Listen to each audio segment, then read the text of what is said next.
Today's recipe calls for fresh cranberries. I'm going to show you the American version of a scone. These things are going to be cranberry orange. This recipe is perfect for any beginner baker that's out there. And I forgot to mention, they're really tasty. So with that said, let's get started.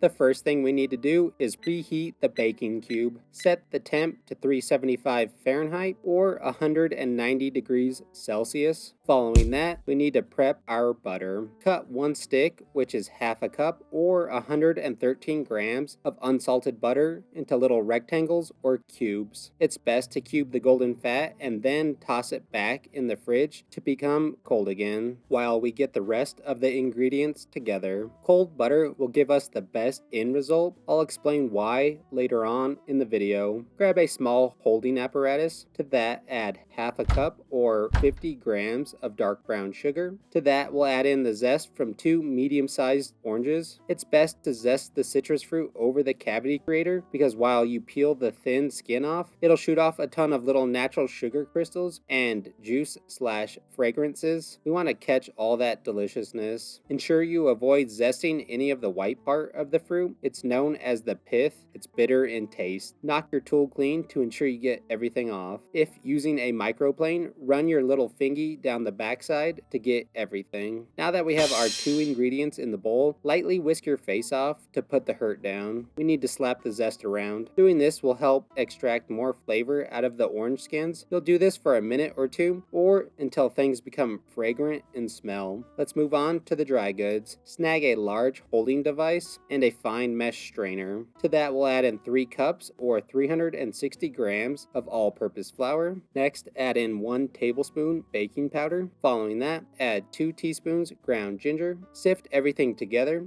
Push through any clumps that are left behind. Add a 1/4 teaspoon sea salt. The last thing we need to add in is a 1/4 teaspoon fresh ground nutmeg. Whisk your face off to bring everything into one dusty mess. Add the sugar zest to the bowl of dry stuff. Mix all the ingredients together until well combined. Following all the dryness, we need to put together all of our wet ingredients. Measure out a 1/4 cup or 60 mils of cold heavy cream. Add 1 tablespoon of vanilla extract to the cream. After the flavor additive, add in half a cup or 118 mils of your favorite milk of your choosing. It should also be cold. Finally, add 1 cold large egg in. It's best practice to crack the egg in a separate container. Lightly whisk your face off to break up the egg and to bring all the things together. Now that we've gotten everything put together, we can finally start making our scone dough. Add the cold butter in the bowl of dry stuff. Give things a quick mix up to coat the fat in the dry goods. Following that, we need to cut the butter into the flour. This means we'll be breaking up the butter chunks into smaller and smaller pieces that will become coated in our flour mixture. I like to use what I call the brass knuckles of the baking world, actually known as a pastry cutter or a pastry blender for this job. If you do not own one of these nifty tools, you can use 2 forks or 2 butter knives to achieve the same goal. You'll cut the butter into the flour for a few minutes or until all the butter has been made into about pea-sized pieces. Occasionally stop to clean your pastry cutter. The flour butter mixture will build up on the tool. In the end, this is what you're shooting for, a ton of little nuggets of butter. To achieve a super flaky scone, we'll flatten the little pieces of butter into little discs of fat. You can do this by flattening them with your fingies or with the palms of your hands. Do your best to flatten all the pieces. I mentioned earlier that we want to use cold butter and also cold liquid. The reason is because when the cold ingredients go into the hot oven, during the baking process, this stuff will of course heat up, which in turn will create steam, giving our scones that sweet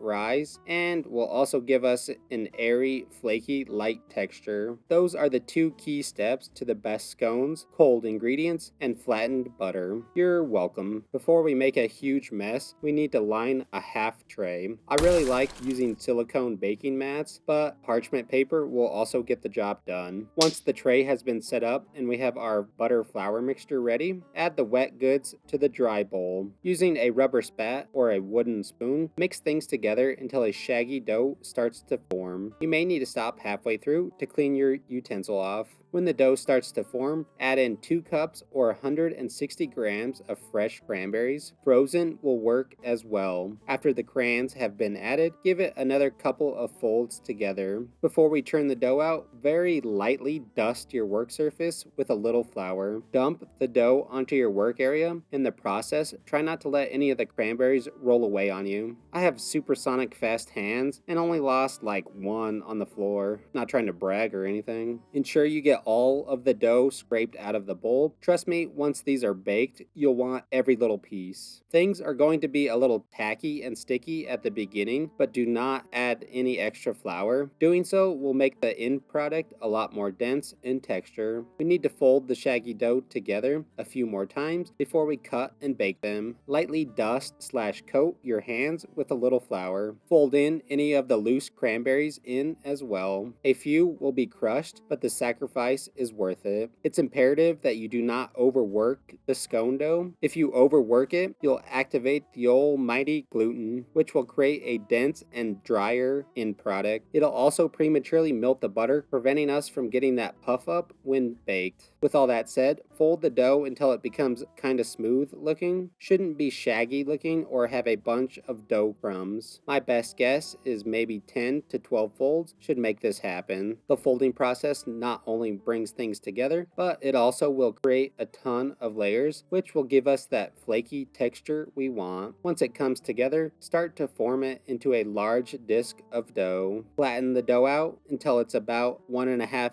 to 2 inches thick all the way around. You can achieve this by using your hands or using a rolling pin like I did. If using the wooden stick, give it a light dusting of flour to prevent things from sticking. Ensure you apply equal pressure all the way across when flattening the dough. If it cracks on the edge, simply pinch the dough back together. Now that you've crouched down and closed one eye to make sure it's even, we can start to cut the scones. You can cut them into whatever shape your heart desires. I'm going to keep it classic and cut mine into 8 pieces. To achieve the most uniform pieces, I find it helps if you score the top into all 8 chunks so we can gauge how big each piece is going to be. In theory, this should work, but I must have terrible vision because mine are not quite the same sizes. Anyways, once you've figured out the shape and size you want, cut the dough using a bench scraper or a chef's knife. After each cut, wipe your tool down to take off any dough that may be stuck to it.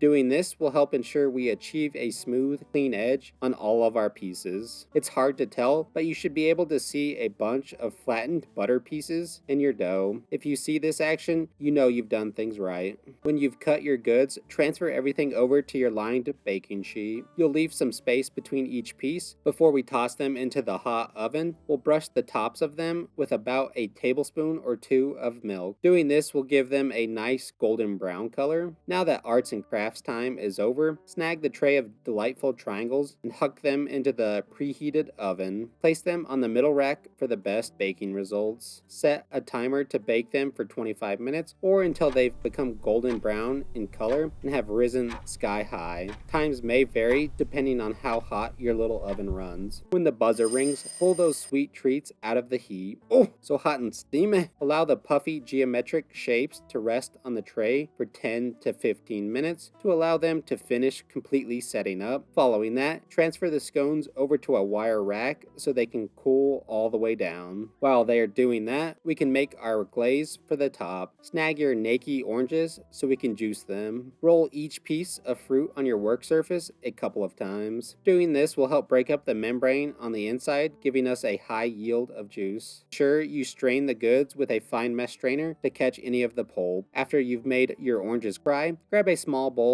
and a fine mesh strainer. To that, we'll add 1 cup or 120 grams of powdered sugar. Push through any large clumps that are left behind. Following that, add 2 tablespoons of our fresh orange juice. Vigorously whisk your face off to bring the 2 ingredients together. Give it a quick taste test and adjust the seasoning as needed with a few pinches of coarse ground kosher salt. If you want the glaze to be really orange orangey, add some orange extract or some orange zest. Just a little pro tip for you. Let's finish these things up. Use a spoon or a whisk to drizzle each scone with some of the glaze. Hit each one with whatever design you would like, and of course with as much glaze as your little sugary heart desires. I went with a classic crosshatch pattern. Whatever artsy fartsy design you choose to do, just ensure your scones are completely cool to the touch. If not, the glaze won't stick and you'll end up with a huge mess. I also recommend glazing them on the sheet tray for that easy cleanup action. Eat these things in the morning with some coffee, or be posh and have them with some hot tea, or choke it down with no drink. Whatever you decide to do, just enjoy. Alright, now that our cranberry orange scones are done, let's give them the old taster room. So looking at them, they came out very aesthetically pleasing. They became super fat and have that huge stack to them. And then they got that sweet, sweet, sweet, sweet golden brown color to them, even though it's hard to tell because the glaze on top covers some of it up, but the glaze makes it look super enticing and it looks like it's going to be really delicious. Then you do have that pop of color from our cranberries, and if you squint hard enough and look really, really close, you might see some orange zest in there. They look super fluffy and look like they're going to be really soft. Overall, they're just really nice. So let's break it open and try it. You don't have to try that hard because they're super soft, but the center looks really good. Now you can see some of the orange and the cranberries, and they look real soft. And yeah, so let's give it a shot. These things came out so gosh darn dang delicious. There's so much happening for them in a good way, of course. They have a ton of flavor to them. The first thing that hits your palate is that richness and the fattiness from our butter and the egg that's in there. Then of course you get that super distinct cranberry orange flavor, which makes total sense. The orange zest on the inside is nice and mellow and not overpowering, but the orange glaze on top really drives home that oranginess. The cranberries themselves add that pop of freshness. Then you get that sweet little surprise of a tart one every now and then, which helps counterbalance the sweetness from the sugar on the inside and that sweet glaze that we added on top. Then you get a faint hint of the ginger powder. Then you get that distinct vanilla extract that pairs well with the orange. Then that golden brown color that we got on the outside brings a ton of flavor to the table. It's like one of the best things that's out there. That caramelization is so good. Texture wise, these things are super soft and flaky on the inside, and then on the outside we got a little bit of a crunch to it, so you get the best of both worlds. And the glaze also hardened a little bit, so you get some texture from that as well. Then the cranberries add that little, I don't know, poppy flavor, I guess, which is not really a thing, but they add some texture as well. Overall, these things just really slap, and you just need to make them. This recipe is kind of mind-blowing. It's so simple, but the end product is just out of this world. And these things would be perfect for that gathering of people for that holiday brunch party that you host.